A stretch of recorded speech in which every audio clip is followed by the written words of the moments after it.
partida del conocimiento normal es el ente físico. Y precisamente utilizamos este término ente, que en castellano quiere decir aquello que es, porque es un participio activo del verbo ser. El latín tiene esta palabra, ens, y el griego también, on, pero no lo tiene el francés, ni lo tiene el inglés, ni lo tiene el italiano, no la tiene. Y por eso hay ciertas dificultades a veces en estos idiomas para la realización del análisis ontológico, porque el análisis se funda precisamente sobre el ente, y es conveniente que la noción sea clara y precisa, porque a veces se presta a ciertas ambigüedades. Nosotros usualmente en el idioma casero común, en vez de decir un ente decimos un ser. Indudablemente es una utilización ambigua del término, porque es como decir, no es un escribiente, es un escribir, o no es un amante, es un amar, no es un paciente, sino es un padecer, etc. No tendría sentido, y no tiene sentido de hecho decir de un ser a lo que es un ente, sobre todo existiendo el término bien preciso como existe en castellano. El punto de partida entonces del conocimiento normal es el ente físico, es decir, el ente que se me presenta dentro de una situación corporal determinada. Y cuando yo me pregunto qué es lo que es este ente, la respuesta generalmente se aplica a un ordenamiento de los elementos materiales que constituyen la entidad. Y aquí es donde nosotros deducimos un ordenamiento de elementos materiales que constituyen la entidad. Es una programación, para decirlo en términos de computadora, a los cuales estamos, o están, que yo no tanto, pero están más habituados la mayor parte de las personas de esta época. Y una programación, un ordenamiento de materiales es una idea.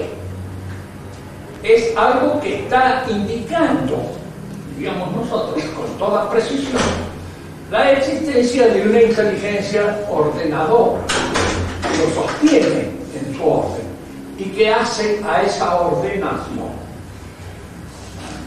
Platón llamó a esto eidos, idea. Ya vamos a ver cómo hay acá una pequeña confusión que puede provocar grandes confusiones. Parvus error in principio magnum in fine, dicen los escolásticos. Un pequeño error en el comienzo, a lo largo del razonamiento se hace un gran error, se hace un error mucho más grande de lo que parece al principio. Platón le llamó eidos o idea, y ya vamos a ver qué confusión produce esta designación. En la filosofía escolástica, a este eidos, a esta programación, a este ordenamiento conforme con el cual está realizado el ente, se le llama esencia, que es la esencia de la cosa. La esencia o el orden en que están distribuidos los contenidos de una cosa y que constituyen propiamente hablando su esencia, su ser, no son exhaustivamente conocidos por nosotros. Nosotros lo conocemos de una manera asintótica, aproximativa. ¿Por qué?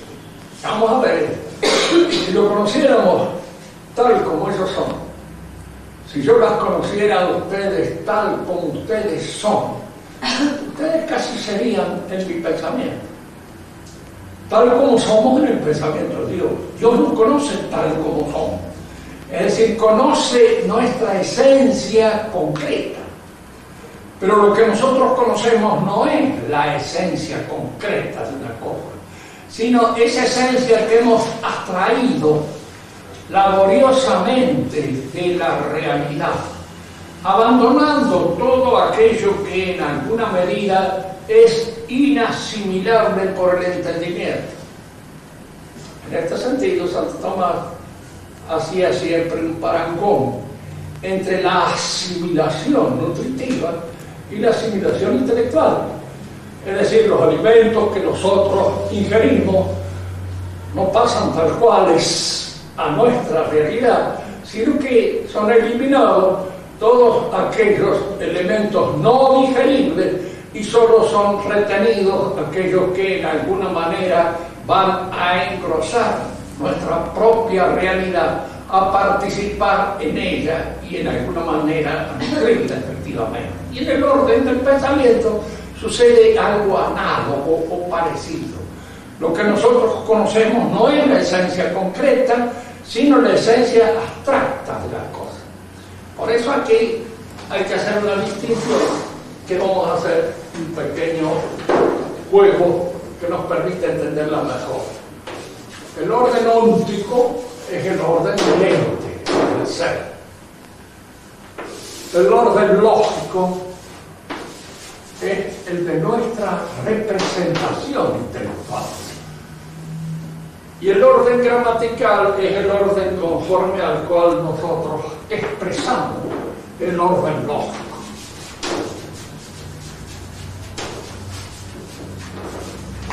Conviene distinguir estos tres órdenes. Bien, recuerden que siempre el principio fundamental de la filosofía escolástica es distinguir para unir. Distinguir, aunque en la actualidad este término ha sido expugnado, el conocimiento es discriminar. Discriminar una cosa es distinguirla. Si nosotros no discriminamos, confundimos. Y si confundimos, no conocemos. Entonces entramos en una confusión de cosas. En la escolástica, los principales distinguir. Una cosa es la esencia concreta, tal como se da en el ente, en el orden óntico. Otra cosa es la esencia tal como yo la percibo, la advierto y la represento en mi mente. Fíjense que a veces esta representación intelectual de una realidad, aunque aproximada, aunque nunca exhaustiva, porque nosotros no conocemos la realidad en toda su plenitud, porque si no nuestro entendimiento sería el entendimiento divino, igual que el entendimiento divino, no lo es. Y entonces la conocemos de una manera aproximada. Pero esta representación es una representación que a veces es más rica o más pobre. La idea que se hace del caballo, un profesor de filosofía, como puedo ser yo, es un poco distinta a la que se hace un dictador profesional que tiene del caballo un conocimiento mucho más profundo. La idea que del enfermo se puede hacer un médico no es la misma que aquella que tiene un profano. Es decir, la representación es siempre algo mucho más rico que lo que suele producirse en la expresión gramatical de la representación. Porque la representación o la expresión gramatical de la representación tampoco es exhaustiva de toda representación. Yo no puedo decir a veces todo lo que pienso en torno a una cosa, que quedan cosas. ¿Por qué? Porque aquí es donde hay que distinguir dos cosas. Uno es cómo la esencia se da en la realidad. Fíjese que todo parte del ente, de la constitución real del ente. De ahí parte. El orden lógico se funda en el orden óntico, pero no es igual, no es lo mismo. Y aquí es donde conviene hacer esta distinción. ¿Por qué? Porque van a encontrar ustedes filósofos que lo confunden. Hegel tiene un principio fundamental en su filosofía que dice lo siguiente: todo lo real es racional. Es decir, todo lo real es lógico. Y todo lo real está, en alguna medida, en mi representación. Entonces, mi representación es, de alguna manera, el desarrollo de lo que es real. Y luego viene la expresión gramatical, a la que yo apelo a términos, a signos que son arbitrados por el hombre, que nacen de una convención de tipo social y se imponen a través de toda la historia de un pueblo. ¿Qué hay que ver? La representación es también significativa. Cuando nosotros decimos significativa, queremos decir que está compuesta de signos. Estos signos son llamados por los escolásticos signos formales. ¿Cuándo un signo es formal? La palabra formal apunta a un contenido estricto dentro de esa realidad que yo estoy considerando, que es el signo. Un signo formal es un signo que agota su realidad, su naturaleza en la significación. Significa. Tomemos un ejemplo más accesible a nosotros y que nos permite luego entender el signo formal preciso. Hay dos clases de signo formal: el signo formal sensible y el signo formal inteligible.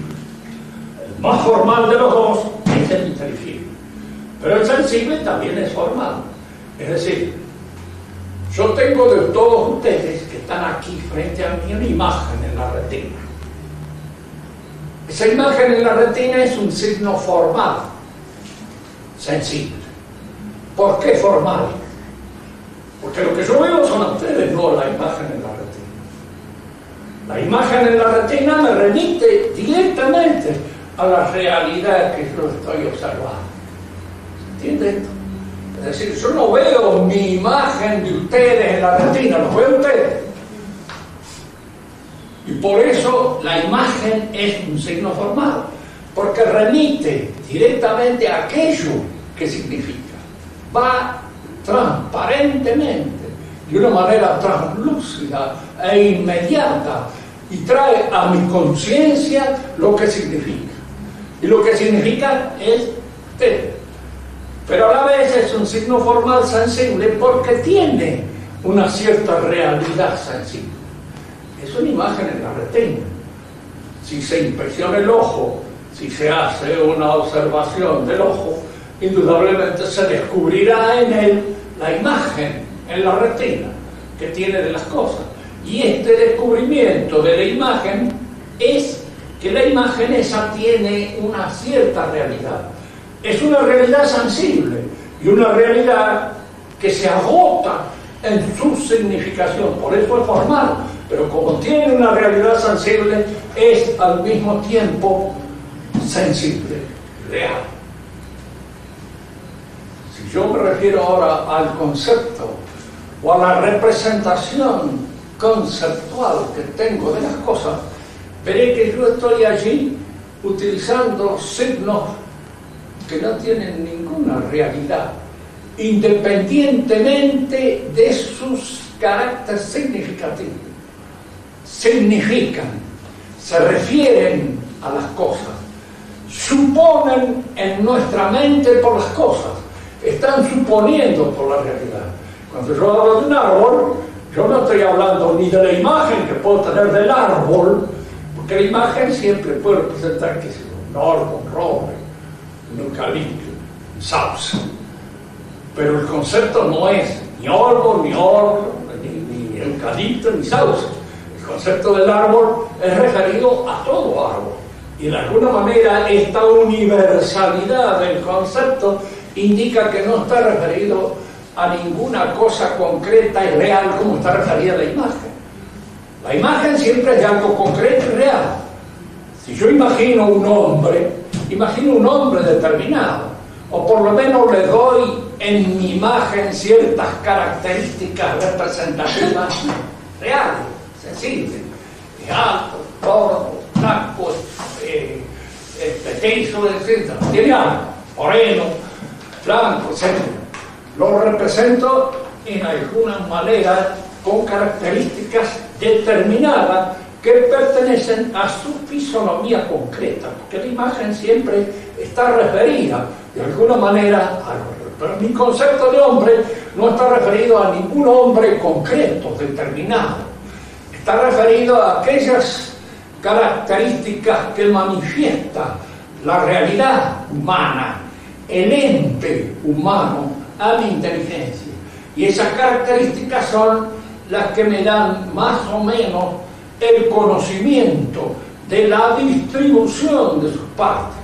Yo digo, el hombre es un animal racional, estoy indicando su carácter sensible y al mismo tiempo la racionalidad que lo distingue de todos los otros seres sensibles que existen, como son los animales. Indudablemente mi representación de la cosa es más o menos rica, depende de los estudios que yo haya hecho sobre ella. La idea que puede tener de un hombre alguien que no tiene conocimientos de ningún género, ni ha estudiado nunca jamás ni la historia, ni la antropología, ni la fisiología, ni la anatomía, puede ser una idea muy pobre en representaciones. De cualquier modo es una idea que apunta a los contenidos esenciales, sin agotarlos, por supuesto, de ninguna manera. Una idea que se da allí en el orden lógico. Y luego, la mayor o menor riqueza verbal con que cada uno de nosotros posee es lo que permite, diríamos, manifestar gramaticalmente esa representación. Aquí lo que yo debo distinguir es siempre eso, la esencia en la realidad concreta, la esencia óptica. A esa solo Dios la conoce. Yo no la conozco nada más que de una manera asintótica. La esencia tal como aparece en mi mente, como representación de la cosa. Y esa representación que yo tengo de la cosa, que puede ser más o menos rica, es una representación distinta de la cosa. No es la cosa, es su representación. Ahora, al decir que es su representación, quiere decir que esta representación significa la cosa. Se refiere pura y exclusivamente a la cosa. No es tampoco algo que no sea esa referencia significativa a la cosa. Es totalmente una referencia significativa a la cosa. Y luego yo la expreso por términos que son de uso convencional en cada uno de los idiomas.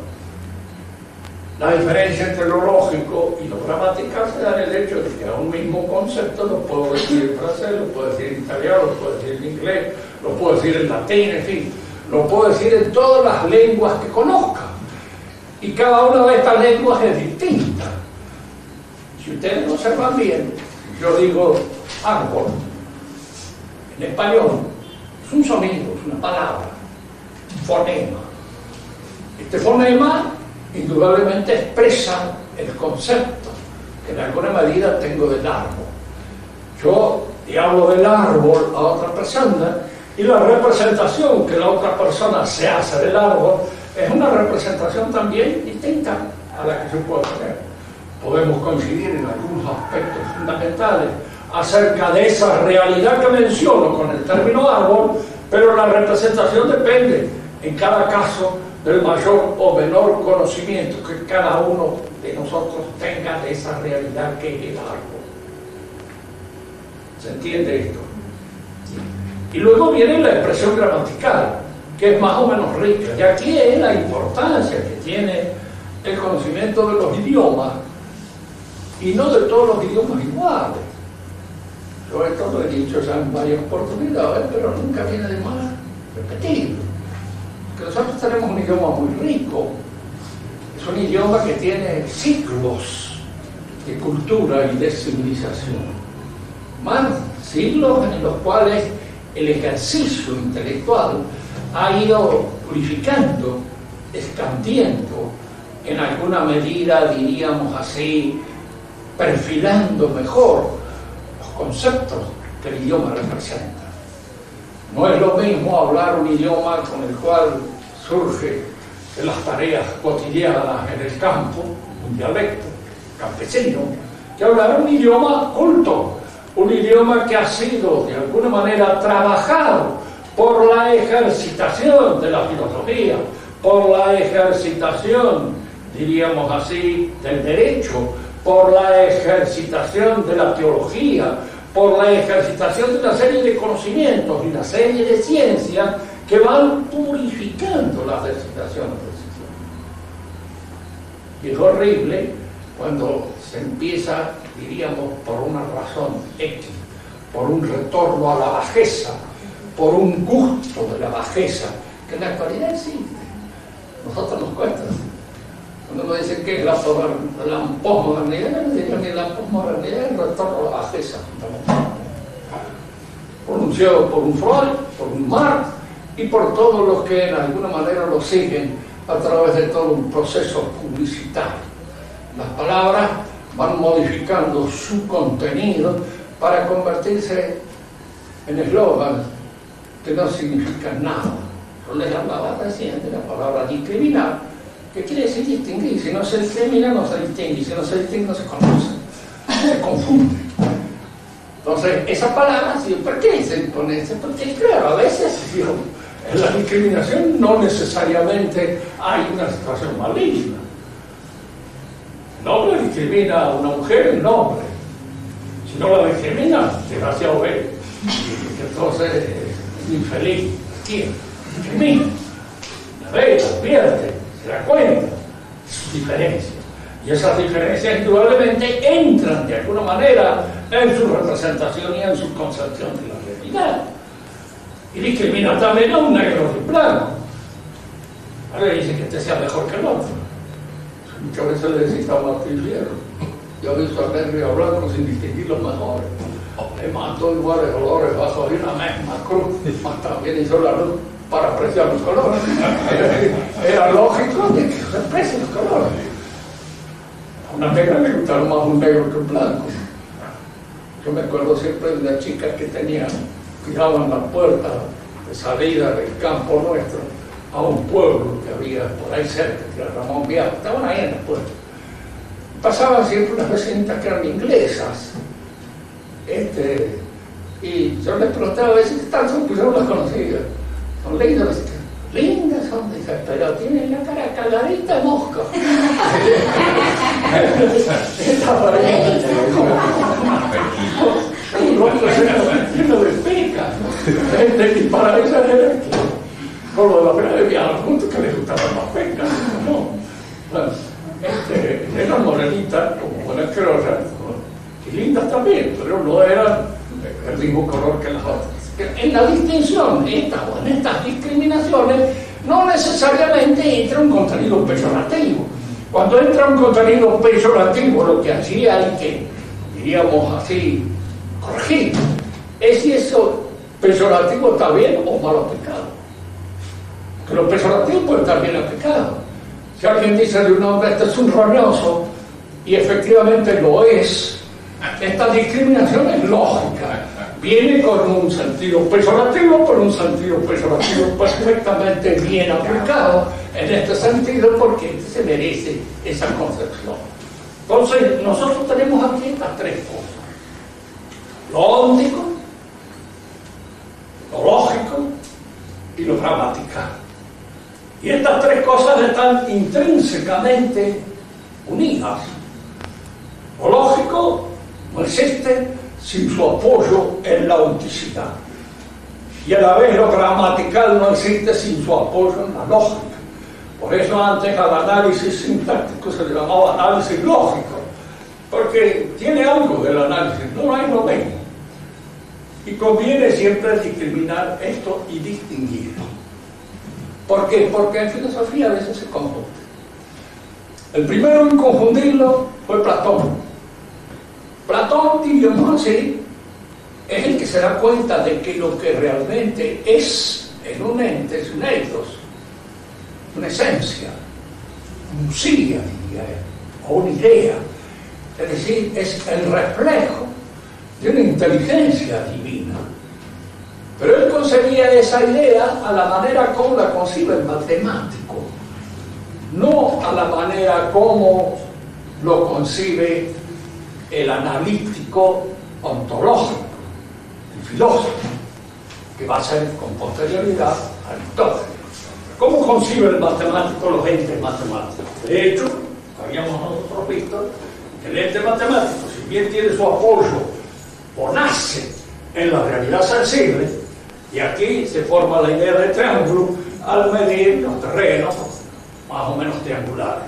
Pero la idea del triángulo no es un terreno triangular, ni es el triángulo que está en el terreno. No es un triángulo que pueda percibirse sensiblemente en ninguna realidad. Es una entidad que solo existe así en la mente.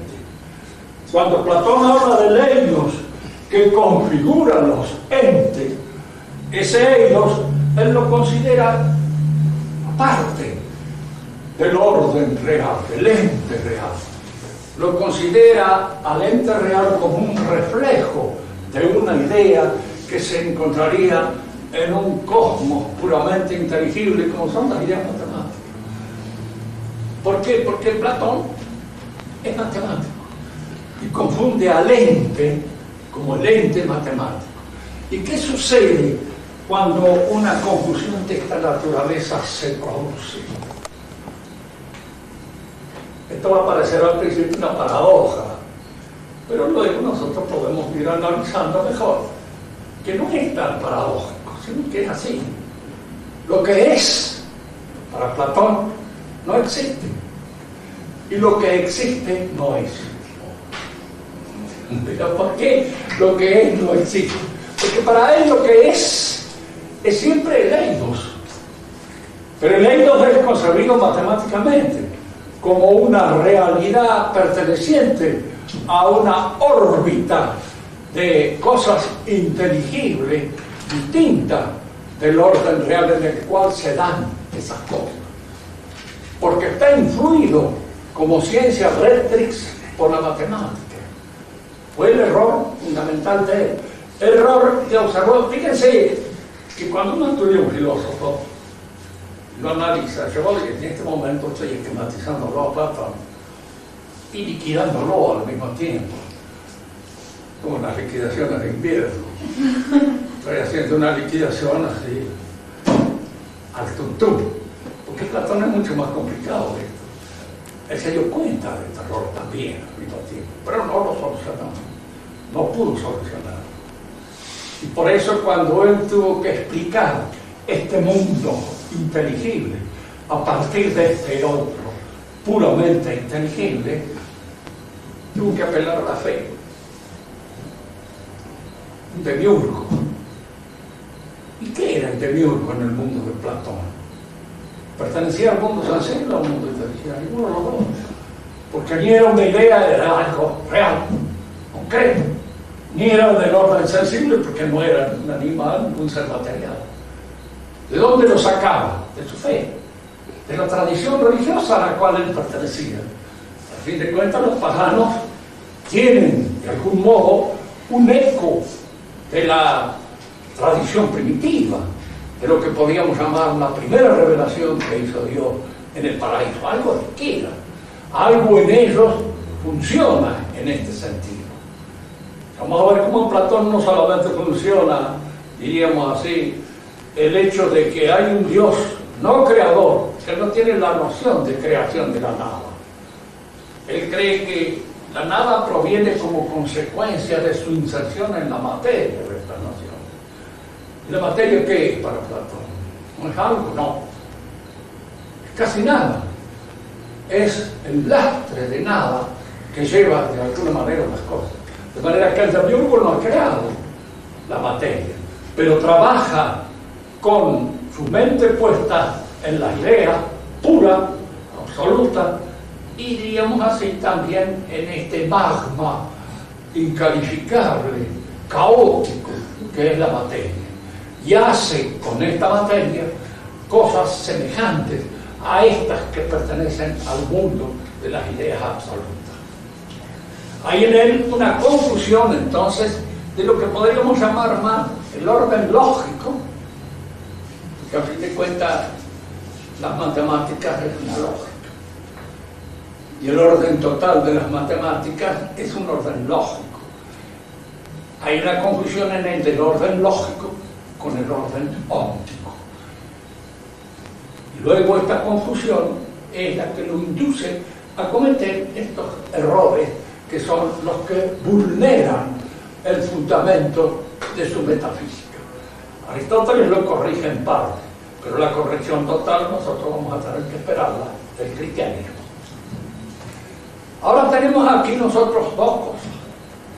En primer lugar, todo ente está constituido por una esencia de la que tenemos una representación lógica, y al mismo tiempo la exponemos a través de una representación gramatical.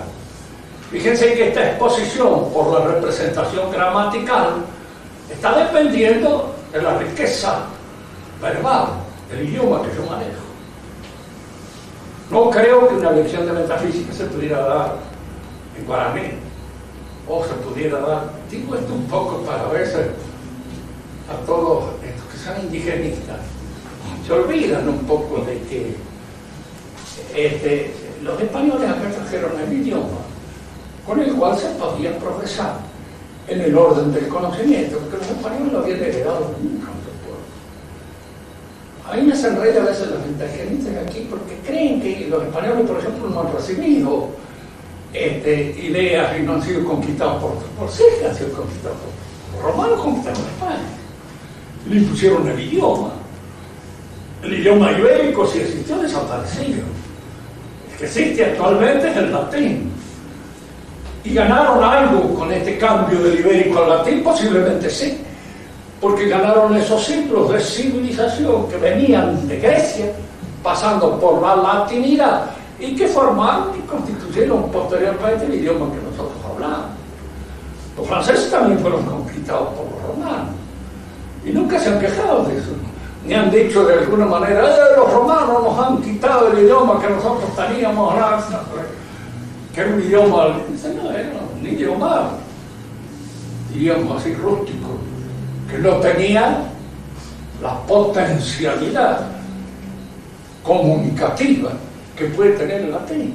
De manera que en esta transfusión del idioma han ganado, y han ganado de este salto a través, diríamos así, de los siglos, han incorporado a su saber todo este trabajo cultural realizado por los griegos, realizado por los latinos y realizado posteriormente por los franceses en su concepción. Platón confunde entonces lo lógico con lo real. Esta confusión se va a dar muchas veces a través de la historia de la filosofía.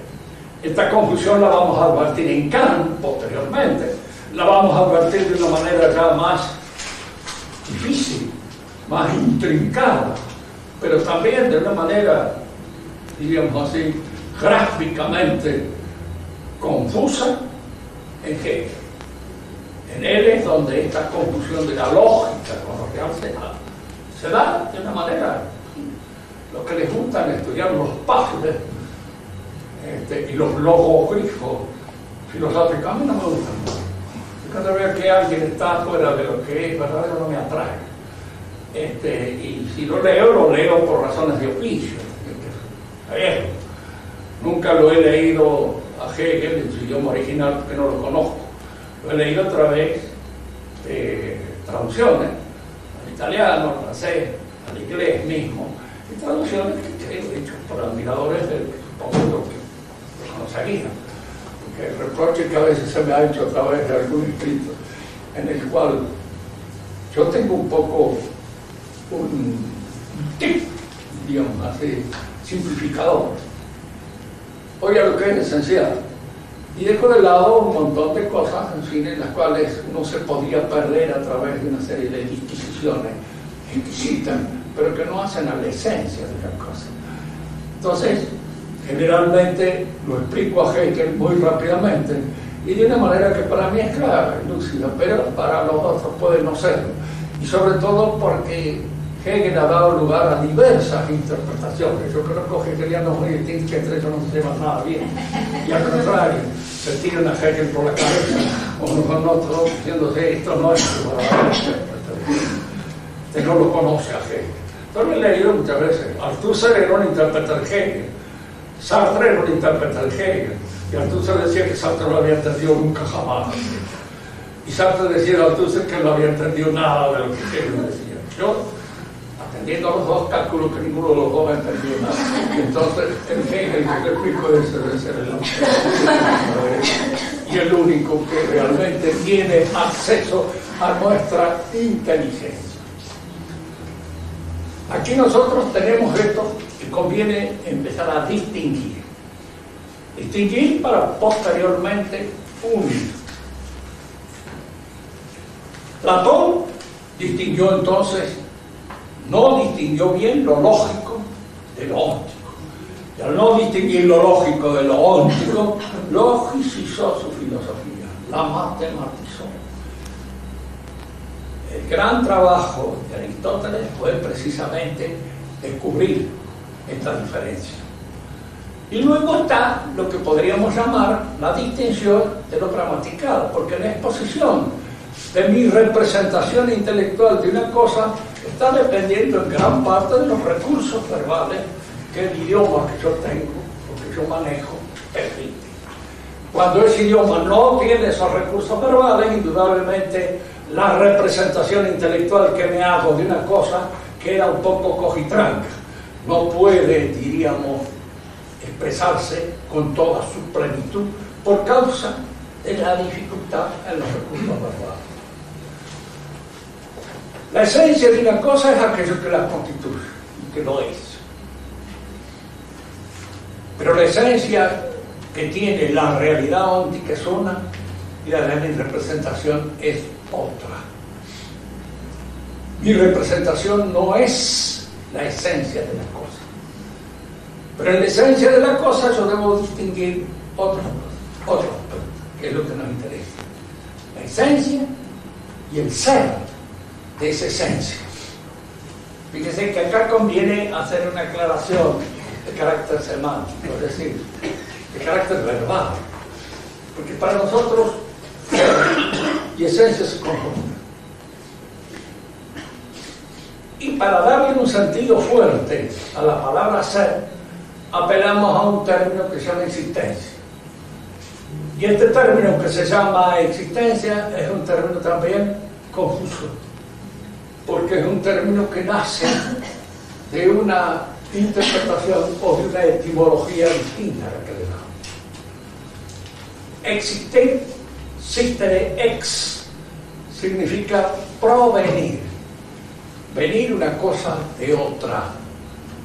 Lo decía Lucrecio cuando decía vermes ex extercore existum. Los gusanos nacen, brotan, surgen del estiércol. Él lo consideraba así. No había pasado por Pasteur. Indudablemente faltaban muchos siglos para que eso se hiciera. Pero de alguna manera, diríamos, él lo veía brotar del estiércol. Y empleaba para brotar o nacer el término existum.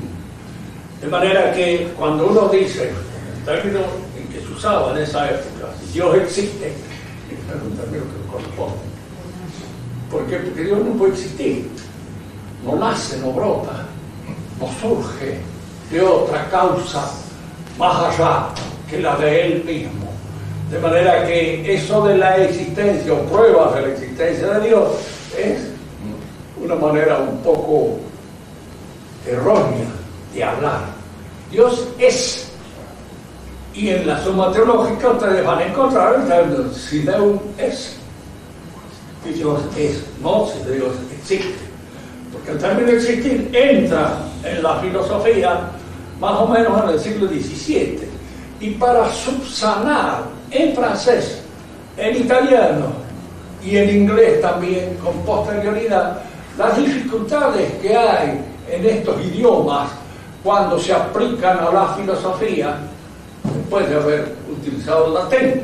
Cuando el latín se deja de lado, hay que explicar la filosofía en los términos propios de cada una de las lenguas romances que la explican.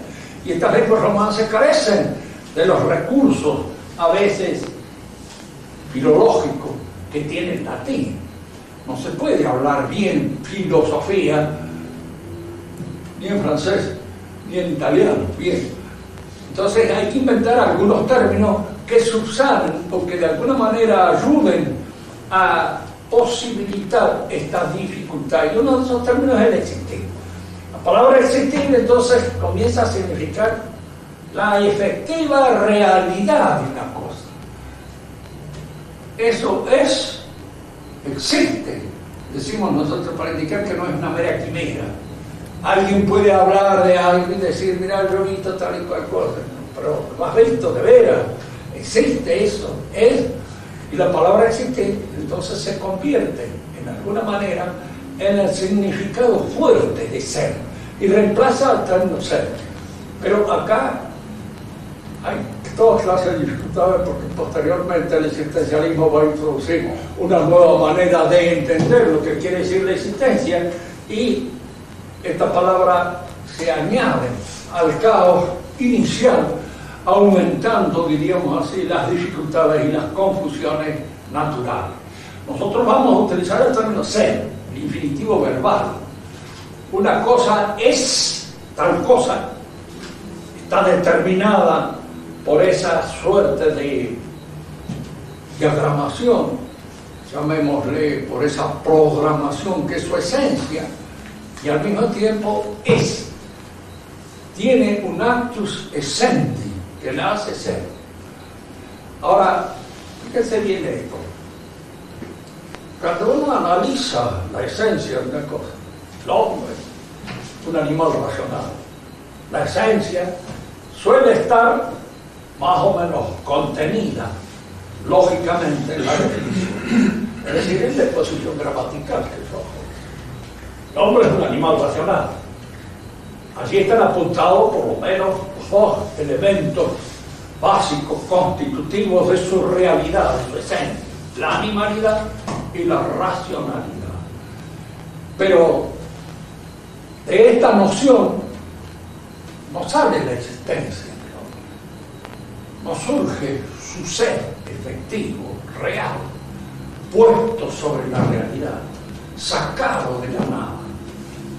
Es decir, que las esencias, por mucho que yo las maneje, pueden ser parecidas a las cosas. Es un problema que se le presentaba acá, cuando él decía 10 pesos pensados, interpretados, la lógica, son iguales a 10 pesos reales. Hay la diferencia entre tenerlos en el bolsillo y no tenerlos, nada más que en la fantasía, en la mente. Entonces, ¿la diferencia cuál es? Existencia real concreta. Y la existencia real concreta no surge como por ensalmo, no surge de una manera puramente, diríamos así, lógica de la noción de existencia. Esto nos lleva a una cosa que voy a terminar en esta clase de ponerla para que la veamos. El famoso argumento ontológico. El argumento ontológico por el cual se demuestra la existencia de Dios a partir de su perfección es un argumento que fue muy discutido en la Edad Media, primero por un monje benedictino, Gabrielón, y posteriormente por Santo Tomás de Aquino, que lo refutó. No demuestra nada. El no se al esse no vale la consecuencia. ¿Qué quiere decir? Que de este orden puramente representativo y lógico a este no vale la consecuencia. De este a este sí, pero de este a este no. Es importante esto porque en nuestra época ustedes van a hablar o van a oír hablar de las contradicciones dialécticas en que cae la sociedad. Las contradicciones dialécticas son lógicas. Si usted las traslada al orden real, usted pasa del no se al ese. Es decir, usted está cometiendo una invasión de jurisdicción, metiendo lo lógico en lo óntico. Fíjense en una cosa muy simple. ¿Qué es lo distinto a frío? Calor. Entonces, póngase que en la realidad es una cuestión de gradación. Cuando es frío y cuando es calor depende de los grados que así se ve y de la sensibilidad que uno pueda tener más o menos grande para percibir el frío o percibir el calor. ¿Qué es lo contrario de masculino, femenino? Y ahí saca usted una contradicción intrínseca en las cosas. Sería absurdo y completamente estúpido. ¿Por qué? Porque no es así. Pues lo masculino y lo femenino se dan en el hombre como realidades complementarias, como cosas que se complementan, no como cosas que se contraponen. La contraposición es lógica, nace de los conceptos. El examen del concepto, me permite decir que el contrario de este concepto es este, el contradictorio es este otro, pero yo no puedo trasladar esta contrariedad y esta contradicción lógica al orden de la realidad, sin cometer una invasión completamente arbitraria en el orden de la realidad, como corresponde. Es confusión.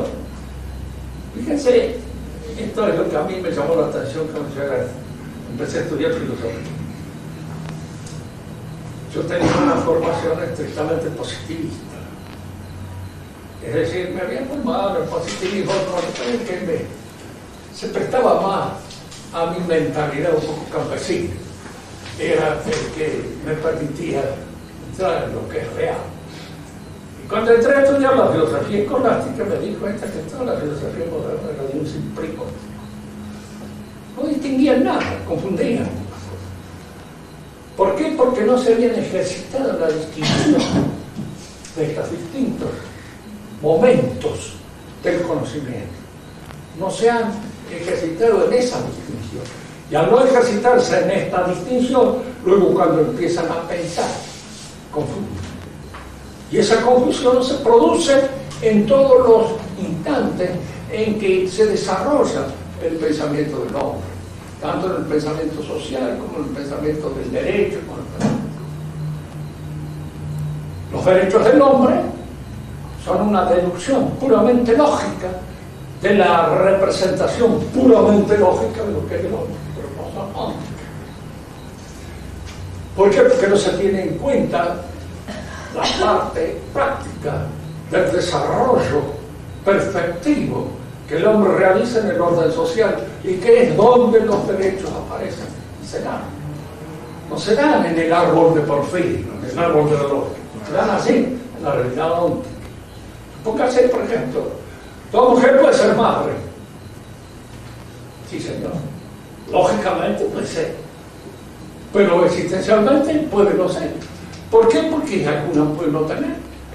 Puede no ser. Y puede carecer de aquellos elementos existenciales que pertenecen a la maternidad. Y entonces aquí hay que distinguir lo que es propio de la existencia concreta, real, y aquello que pertenece al orden lógico. El hombre puede viajar al espacio. Yo soy un hombre, luego puedo viajar al espacio. No. Primero que va a decir el médico es: "Ah, viejo, métase, no andes queriendo hacer tú un aparato de esto, que no morir". Bueno, lógico. ¿Por qué? Porque lo que el otro está examinando es una situación concreta, real. Y lo que yo estaba examinando en el principio es una situación lógica, una situación puramente esencial. En lo esencial, esto sí, está bien, pero resulta que cuando me traslado a lo real, sí. Ya decía Mirabeau, cuando la Declaración de los Derechos del Hombre en la Asamblea Nacional Francesa, en cuanto se codifiquen, dice esto que haga lógica. O sea, pasan a un código que tenga en cuenta el perfeccionamiento concreto de cada hombre. Cada hombre tiene derecho a opinar. ¿Qué importancia puede tener mi opinión sobre cosas que no conozco? Fíjese que Enrique y Messina me consultan sobre cuestiones médicas. A Maradona lo consultan. Entonces, la enfermera opina sobre cuestiones de ideología. La opinión tiene derecho a opinar. La opinión de él no vale un pito. Y si usted que se deje, cállese a la boca, opine el fútbol, que es el que usted conoce. Y no hable más de cosas de las cuales no estudiamos nunca jamás. Usted es un discriminador asqueroso. De alguna manera de que alguien desarrolle su capacidad y comunique su pensamiento, como si todo pensamiento fuera digno de ser comunicado. Bueno, hay pensamientos que no son dignos de ser comunicados, no vale la pena ni de oír. ni oírlo hablar, porque al oírlo hablar usted entra en un terreno de infantilismo completo y se da cuenta de que no puede decir esas cosas. Este es lo que permite acá distinguir entre esencia y existencia, entre orden lógico y orden óptico. La esencia es, digamos así, a veces el modo de ser de una cosa. Del modo de ser de una cosa yo puedo deducir muchas conclusiones, pero esas conclusiones que yo deduzco in abstracto, lógicamente, del modo de ser de una esencia, a la realidad concreta hay un cambio, porque pueden no darse. Y esa deducción puramente lógica no puede ser trasladada así sin más al orden óptico. Es muy común, diríamos así, por ejemplo, en los que estudian derecho, es importante a veces señalar este hecho. El derecho es un orden jurídico instrumental al servicio del orden natural, moral, que es el orden social. El orden social nace de las virtudes y del sistema de virtudes concretas que cada uno de nosotros tenemos. ¿Por qué es posible esta reunión en torno a esta reflexión? Porque el comportamiento de ustedes es adecuado. Porque cada uno de ustedes prudencialmente hace lo que tiene que hacer. Escuchar, oír, y en todo caso preguntar si no entienden una cosa. Pero no hacen ruido, no molestan y no hacen imposible la casa. Ese es el orden real, moral, fundado en las virtudes. ¿Para qué sirven los reglamentos? Que viene a ser algo así como el derecho positivo. Hay un programa. Pues a veces es necesario ponerlo. Por ejemplo, prohibir escupir en el suelo.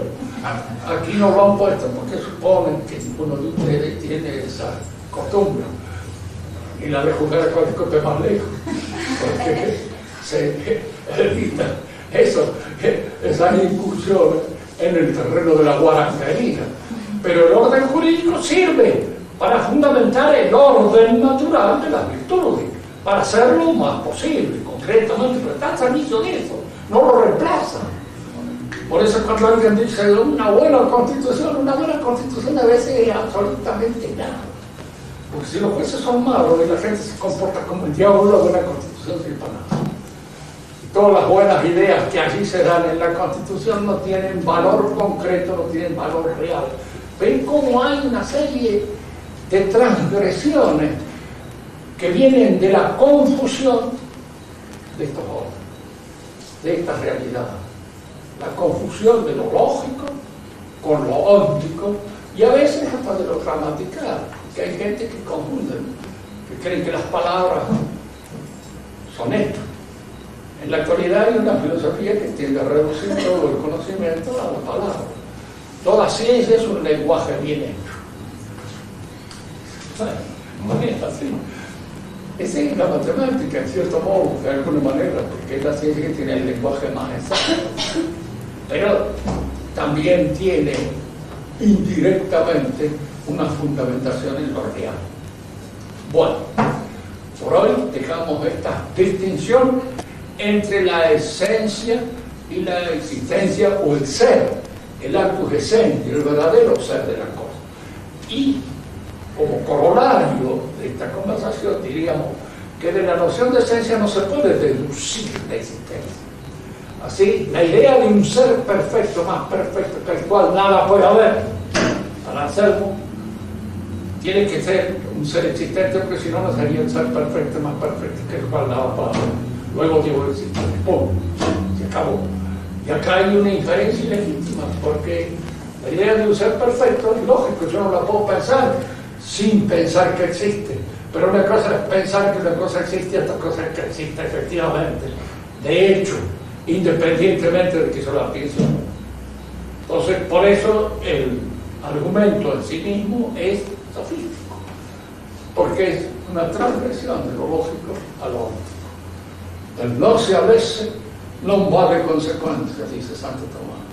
Y hay que seguirlo al ángel de la escuela, porque indudablemente sabía pensar. Y es el que de alguna manera, yo creo que Y hay muchas cosas que Santo Tomás no ha pensado, lógico, y que alguien, siguiendo su método, puede pensar. En cierta oportunidad me acuerdo que me tocó a mí desarrollar la noción de lo que es lectórico, lectorio. Y yo hice un desarrollo que está en un libro mío. Santo Tomás sobre esto no pensó nunca. ¿Por qué? Porque no sería presentado al pensamiento de ellos este problema lectórico que nace con mucha posterioridad. Pero yo sería el método de él. Y de alguna manera puedo decir que mis conclusiones, malas o buenas, son tomadas. Porque están fundadas en el método de él. ¿Alguna pregunta? Yo voy a hacer una... Te voy a obligar a pensar como...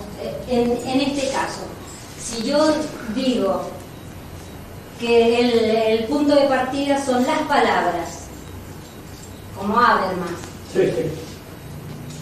es lo mismo suponer, estaría dentro de un pensamiento lógico, aunque diga que son las palabras, aunque diga que es el gramatical. ¿Ah? Sí, porque las palabras son expresiones de una representación intelectual. Y no pueden no ser. No pueden no ser. No pueden no ser. O son. Entonces no ha inventado Por nada. mucho que Habermas. Claro. Claro.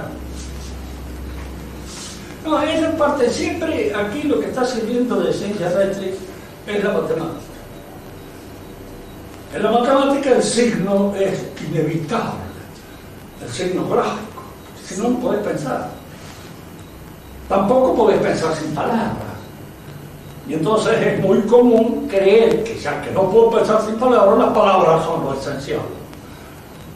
Pero las palabras están llenas de un contenido, de una representación intelectual, y esa representación intelectual está fundada en el conocimiento que tengo. Pero él te dice que no tienen contenido. Si no, no hay salida. Y este punto de partida del pensamiento tradicional, que es el ente físico, no lo consideran ingenuo. Pero es la ingenuidad de la salud. Ingenuo, no discutimos este punto de partida. ¿Por qué? Porque si lo discutimos estamos fritos. No salimos más de la discusión. Si yo pongo en duda la existencia de los entes físicos, entro en una situación puramente artificial. Porque no la puedo poner en duda. Son evidentes. Y si yo no tengo esa evidencia, lógicamente te me pueden recomendar para que vaya a los autos a aventurar. Lógico. Porque no estoy bien de la cabeza. Como decíamos la otra vez, la duda metódica, o sea, la duda que no es duda, pues no es duda, simplemente. Entonces no se puede emplear una duda que no es duda. Hagamos que dudamos. No puedo empezar con un juego. Tengo que partir de lo que es evidente. Y lo que es evidente es aquello que se me presenta ante la consideración puramente perceptiva. ¿Qué dice mi Clarita? A ver. El fin el fin que te va a confundir a Hegel o a todos los pensadores modernos a la órbita óntica con la órbita lógica, ¿cuál es? Además de, bueno, Además del error. Claro, además de crear un error en el hombre, ¿qué buscan con nada más fundar el conocimiento en lo lógico? ¿Qué buscan? Claro. Y saben lo que se ha buscado siempre, que es lo que buscó Adán también en el paraíso. Un conocimiento que sea parecido al de Dios, completo, absoluto, total, sin babas, sin resaca. Y ese conocimiento no lo podemos tener. Nuestro conocimiento es asintótico. Ahora, si nosotros decimos todo lo real es racional y confundimos lo real con lo lógico, ese conocimiento no tiene. Es completo, acabado. Pero indudablemente no me puedo sostener en él sin caer en una serie de contradicciones que mis discípulos la van a sacar, como hicieron los discípulos de Kant y los discípulos de Hegel. Que la crítica mejor a Kant y a Hegel la han hecho sus discípulos. Son ellos los que en alguna manera han dicho esto no es posible porque acá hay una contradicción, entonces esto, y van sacando otras consecuencias cada vez más exageradas, claro, cada vez peor. Marx Es de alguna manera uno de los pensadores que concluye muchas de las formas de pensar de la época. Hegel dice, ha dado una interpretación perfecta del mundo, completa, pero puramente lógica. Dice más, entonces hay que pasar a los hechos, hay que transformar el mundo, no pensar, transformar, y para esto está la revolución. Y lo que lo pueden transformar son las consecuencias, que es al mismo tiempo muy lógica del pensamiento de Hegel. Y él también es un lógico, él, aun cuando sus consecuencias pretendan ser muy reales y muy concretas y pueden tener efectos concretos. Mucha gente que muere a causa de eso.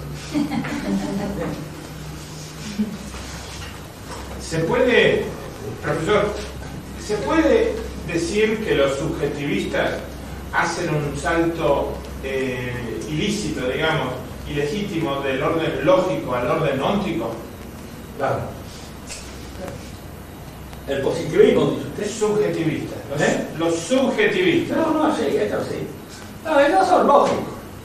El caso de Kant.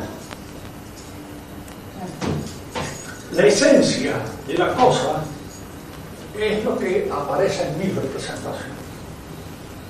Indudablemente, Kant advierte que la cosa existe independientemente de mi representación.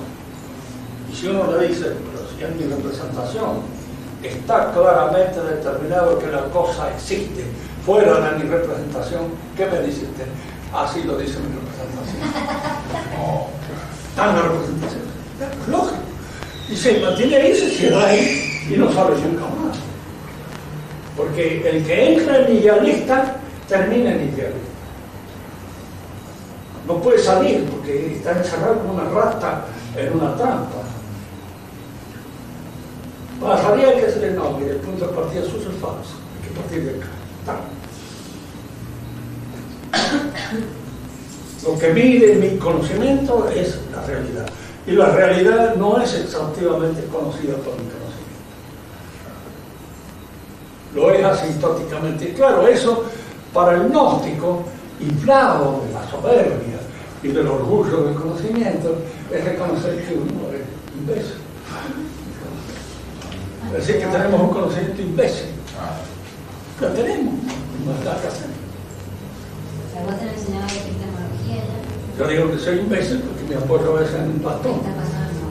Como imbécil viene de imbáculo, el que se apoya en un bastón.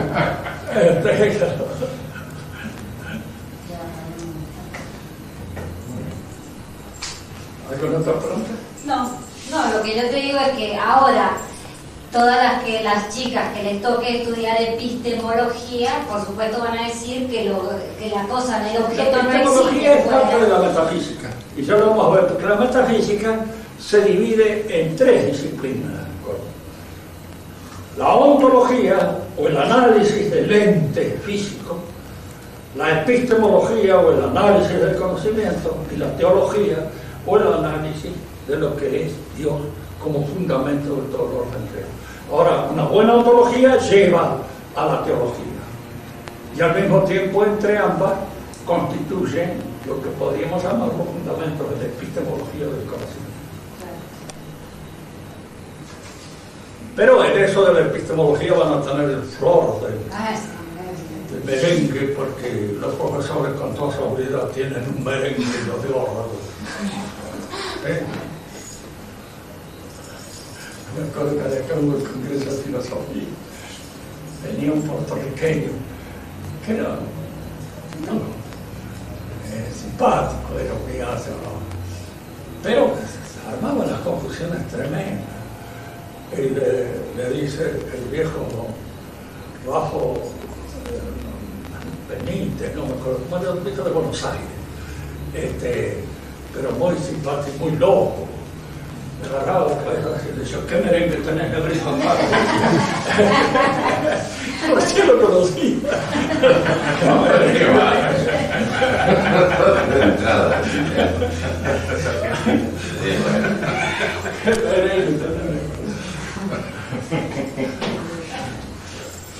Muy bien. Bastón.